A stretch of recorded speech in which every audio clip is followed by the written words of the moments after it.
और इस दिए की बाती को प्रज्वलित करके हम भगवान से यही मांगते हैं कि हमारी जिंदगी में से सारा अंधकार दूर हो जाए and the light of wisdom comes into our life.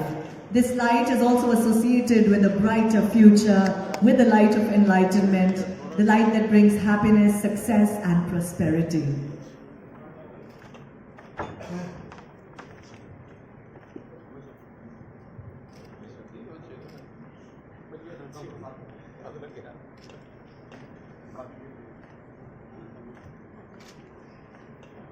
करना दिस नवी नार्वी गेट 25 ये रियल्टर्स का यानी डे है, लेकिन रियल एस्टेट डेवलपर्स का नहीं है। तो realtors and developers these are two different things. तो आप सब एक पर्टिकुलर एक काम के लिए एक सहयोगी की भूमिका, you assist the industry, you promote the industry, इस नाते से आपकी भूमिका की मैं सराहना करता हूं। आज बहुत प्रसन्नता हो रही है कि एक ऐसा उद्योग जिस उद्योग की बहुत बड़ी एक भूमिका है। हमको मालूम है कि अपना देश बाय 2047 हम इसको एक विशेष रूप में देखना चाहते हैं। डेवलप्ड कंट्रीज की श्रेणी में विकसित भारत को हम लाना चाहते हैं, ऐसा प्रधानमंत्री जी की अपील है। और इसके लिए जो मोस्ट इंपॉर्टेंट फैक्टर है इस प्रक्रिया का, वो है हमारी इकोनॉमिक पोजीशन, हमारी आर्थिकी क्या है, हमारा इकोनॉमिकल स्टैंडर्ड लेवल क्या हो, उसी से हम अपने इस टारगेट को पूरा कर सकते हैं। और उस आर्थिकी को मजबूत करने के लिए इंडस्ट्री जो है, उद्योग जो है, it is the only way to get our country to that position. और इंडस्ट्री में अलग अलग प्रकार की इंडस्ट्री है। उस इंडस्ट्री में ये जो रियल एस्टेट डेवलपर्स है, हमारा ये जो एक प्रकार का हमारा जो काम है, इसका एक विशेष महत्व है, क्योंकि इसका पोर्शन, जैसा मुझे बताया गया कि इसका कंट्रीब्यूशन टोटल इंडस्ट्री में 18% है। It is a big chunk. तो 18% की इंडस्ट्री को अगर बढ़ाने में कामयाब होंगे, जिसका जो मार्केट साइज है, वो जो आज की रेट में भी ये यानी बाय 2030 जो इसका अनुमान बताया गया है, वो 85 लाख करोड़ का बताया गया है। अंग्रेजी भाषा में शब्द थोड़ा छोटा होता है, $1 ट्रिलियन, तो उसमें लगता है इट इज 1, लेकिन अगर हम अपने भाषा में बोले तो 85 लाख करोड़ यानी 1 करोड़ करोड़ के लगभग। तो big size of the economy ये हमारे इस सिस्टम के साथ जुड़ा हुआ है। देश की आबादी बढ़ती जा रही है और बढ़ने में भी विशेष तौर पर शहरीकरण बहुत होता जा रहा है। 60s में ऐसा माना जाता था कि अपने देश की आबादी 20% अर्बन आबादी है। आज जो बढ़कर के इट्स अराउंड 35%, और by 2047 it will come around 50% of the total population will be urban population. तो 50% आबादी शहरों की जब हो जाएगी, तो स्वाभाविक है एक घर का सपना, dream for his own home, ये बहुत बड़ा सपना परिवार का, व्यक्ति का होता है कि मेरे सिर पर छत कैसे आ जाए, घर में से अपना कैसे बन जाए। तो इसका स्वाभाविक रूप से जिनके पास बिल्कुल घर है नहीं, उसकी जो आकांक्षा है वो बहुत बड़ी होती है। हम लोग जैसे लोग हैं, अपने अपने घर में, अच्छे घर में बैठे हैं, हमको घर बदलने में उतनी खुशी नहीं होती कि छोटे घर से बड़े घर में चले गए। लेकिन जिसके पास घर है ही नहीं, उसके सिर पर छत हो जाए तो उसकी खुशी का अंदाजा आप लगा नहीं सकते, इतनी खुशी उसको होती है। तो मित्रों, कुल मिलाकर इस जीडीपी ग्रोथ में, अर्बनाइजेशन में बहुत काम हमको करने होंगे। खास करके global innovation, best practices of the world, ये हमको यहाँ लेके आनी होंगी। हालांकि हम भी बहुत पीछे नहीं हैं, हम दुनिया की अच्छी टेक्नोलॉजी को प्रयोग करके और अच्छा एक अर्बनाइजेशन का काम कर रहे हैं, फिर भी इसको और आगे बढ़ना होगा। और इस रियल एस्टेट के साथ जो और भी लोग जुड़े हुए हैं, खास करके किसान, कृषि, जमीन, लैंड, ये भी एक ऐसा फैक्टर है जिसमें लैंड एग्रीगेटर्स को भी हमें अपने साथ शामिल करके और इस इंडस्ट्री को आगे बढ़ाना होगा। इंफ्रास्ट्रक्चर, एलाइड इंडस्ट्रीज, जिसमें लाखों लोगों को रोजगार मिलता है, वो इसका एक एडिशनल बेनिफिट है कि हमारे इस काम में रोजगार को एक बहुत बड़ा काम मिलेगा। इस प्रकार से जो महत्वपूर्ण विषय है वो हमारे सामने है कि हम सिटीज को, इस अर्बन ग्रोथ में सिटीज को अच्छा कैसा बना सकें। सरकार भी समय समय पर नए प्रोजेक्ट्स लेकर के आती है। उस प्रोजेक्ट्स में खास करके जैसे पिछले दिनों में स्मार्ट सिटी मिशन ये हमने बनाया।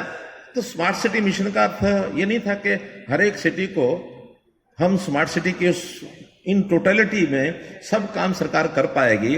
वो एक रेप्लिकेट करने के लिए कुछ मॉडल, कुछ जिसको कहना चाहिए डिजिटल एक सर्विसेज, ये हम शहरों में कैसे दे सकते हैं, इसका एक 100 शहरों के अंदर एक प्रयोग किया गया।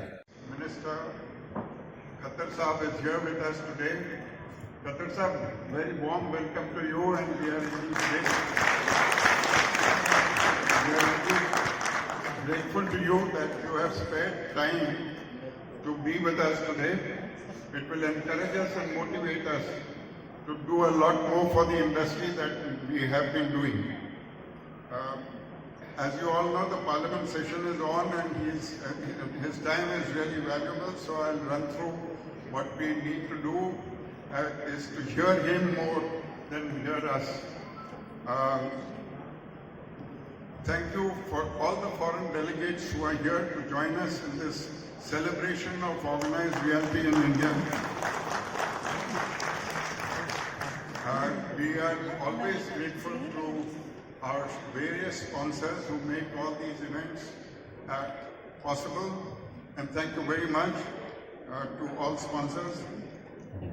Friends, we are on the anvil of not only the India decade but also the India century.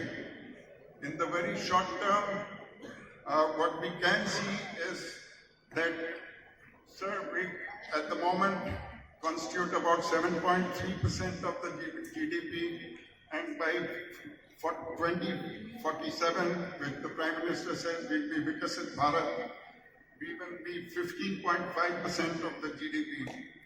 And just by 2030, we expect to move only the real estate industry from $500 billion to 5.8 trillion. This is the level of growth that we are going to see. And to do this kind of growth, we need professionals who are not only knowledgeable but are constantly trained with the best practices of the industry, not only in India but worldwide. This, sir, is something that we do on a regular basis. We have our own in-house training company called IIRE, India Institute of Real Estate Education, from which we train our institute and our members on a continuous basis. We also have very settled protocols and code of ethics that enables our people to do multi-city business across the country. And most importantly, all our members are members who have a RERA registration. Sir, in Maharashtra, every member of NAR India has passed the RERA examination before getting a license. So these are some of the very small highlights of our association over the last 17 years.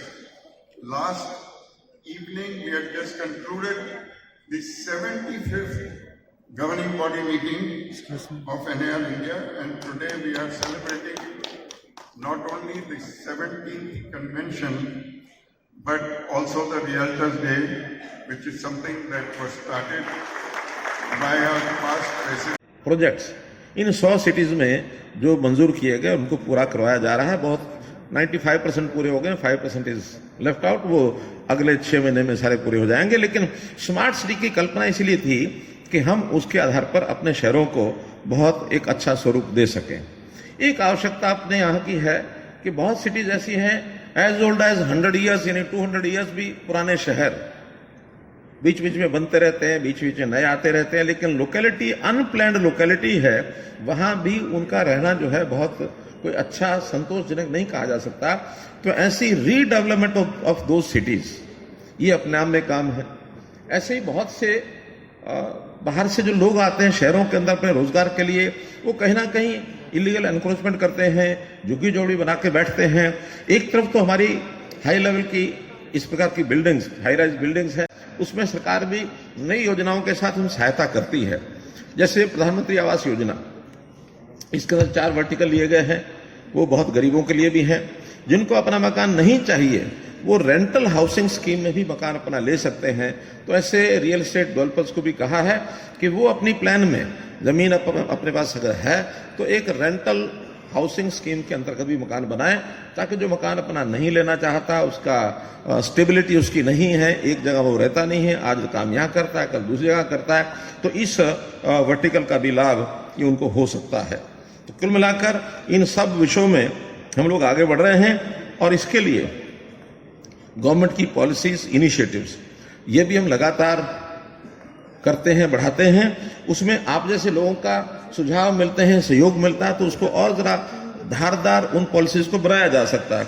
मैं उदाहरण के लिए कह सकता हूं, जितने reforms हुए हैं उन रिफॉर्म्स में 2016 में RERA is such a noble reform कि जिसके कारण से जो हमारे डेवलपर्स हैं और जो हाउस ओनर्स हैं उनके बीच के जो विवाद हैं, झगड़े हैं, उनको खत्म करने के लिए एक बहुत इनोवेटिव एक एक्ट बन के आया है। मुझे वर्मा जी कह रहे थे कि उस समय इन्होंने भी उसमें बहुत सा सुझाव बहुत दिए, बहुत से रिफॉर्म करने में चीजें आगे लेकर के आए। तो आप जैसे लोग, क्योंकि सीधा सीधा संबंध आपका डेवलपर्स के साथ भी है, सीधा सीधा आप होम बायर्स के साथ, यूजर के साथ, एंड यूजर्स के साथ भी अपना संबंध रखते हैं, तो आपके सुझाव ज्यादा कारगर हो सकते हैं। ये एक रिफॉर्म जो किया गया है ये बहुत ही अच्छा रिफॉर्म किया गया है। इसी प्रकार शहरों के अंदर उनकी लिवेबिलिटी अच्छी हो, पानी की व्यवस्था अच्छी हो, सीवरेज सिस्टम ठीक हो, जो हमारा स्वच्छता का अभियान स्वच्छ भारत मिशन के माध्यम से हम करते हैं, उसमें सॉलिड वेस्ट मैनेजमेंट के प्रोग्राम, तो अर्बन नाम की जो ये अमृत नाम की जो स्कीम ये भी 2 बार हमने चलाई है, अमृत 1, अमृत 2, ताकि इसमें से जो सिटीजन है उसकी लिवेबिलिटी ये अच्छी बने। तो इस प्रकार की पॉलिसी भी हमने चलाई है। ऐसे ही फाइनेंशियल रिफॉर्म्स, इन्वेस्टमेंट रिफॉर्म्स, जैसा 100% FDI, इसकी जो परमिशन है ये अपना में फाइनेंसिंग के लिए एक बहुत बड़ा मजबूत टूल है, जिसमें से इस प्रकार की इंडस्ट्री के अंदर इन्वेस्टमेंट की कमी ना आए। तो ये भी सरकार ने अब किया है, इसका भी लाभ उनको मिलेगा। जो डेवलपर्स हैं उनके लिए ईज ऑफ डूइंग, उनके जो बिजनेस में ईज ऑफ डूइंग बिजनेस, इसके कारण से उनको जो आने वाले रोजमर्रा की सरकार के साथ जितनी डीलिंग्स होती हैं उसके अंदर बहुत से उनको परमिशंस लेनी पड़ती हैं, क्लियरेंसेस लेनी पड़ती हैं। तो ऐसी कंप्लायंस को एक प्रकार से कम ट्रबल करते हुए हैसल फ्री कंप्लायंस, इसको करने के लिए ईज ऑफ डूइंग बिजनेस ये भी सरकार ने एक पॉलिसी बनाई थी, जिसके अंदर आज बहुत सरल हो गया काम करना। मैं तो अनुभव हरियाणा का बता सकता हूं ज्यादा। हरियाणा में चूंकि 9 वर्ष तक मुझे जनता की सेवा करने का मौका मिला, उसमें रियल डेवलपर्स के, खास करके गुरुग्राम, फरीदाबाद और ये जो एरिया है, यहाँ के लोग बहुत ही कई समस्याओं से जूझते रहते थे। हमने बहुत पॉलिसीज का, जैसा उनके सुझाव आए, अमेंडमेंट की, नई पॉलिसीज लाए। मुझे अगर मैं ठीक से उसका अनुमान लगा सकता हूं, मोर देन 30 पॉलिसीज हमने नई बनाई या उसके अंदर अमेंडमेंट की है, मोर देन 30 पॉलिसीज। आप लोग क्योंकि गुरुग्राम में भी काम करने वाले बहुत लोग यहाँ बैठे हैं, आपको ध्यान में होगा, जैसे उदाहरण के लिए हमारे पास कुछ डेवलपर्स आए कि स्टील +4 इसकी बहुत बड़ी आवश्यकता है। कोई गवर्नमेंट इसमें हाथ डालने के लिए तैयार नहीं था। हमने स्टील +4 का एकदम प्रावधान उनका किया और जो भी उसके लिए FAR चाहिए, FAR का प्रावधान किया, ताकि आदमी को सस्ता मकान मिल सके और डेवलपर्स जो मध्यम श्रेणी के डेवलपर्स हैं उनको भी काम का उसमें लाभ हो सके। तो इस पॉलिसी से बहुत ज्यादा लोगों को इसका लाभ हुआ है, ऐसी हमने पॉलिसी बनाई है।